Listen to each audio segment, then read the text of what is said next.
वृक्षासन। एक श्वास बढ़ेंगे, श्वास को छोड़ेंगे और अपना बायां पांव नीचे पे लगा हुआ, बैक में लगा हुआ, दायां पांव उठा के अपनी टांग के ऊपर लेके आए। जिस दिशा में किसी एक पॉइंट के ऊपर फिक्स करेंगे तो हमारा बैलेंस बनेगा वृक्ष।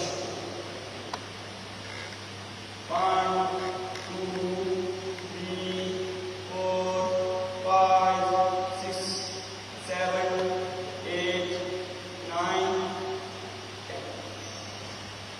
दूसरी ओर से भी दोनों तरफ से करने से घास को 1 2 3 4 5 6 7 8 9 10।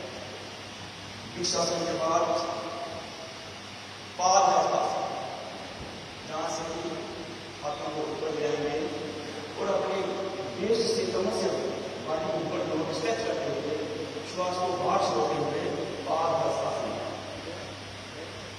कमर से झुकना है नीचे, जितना हम नीचे जा सकते हैं।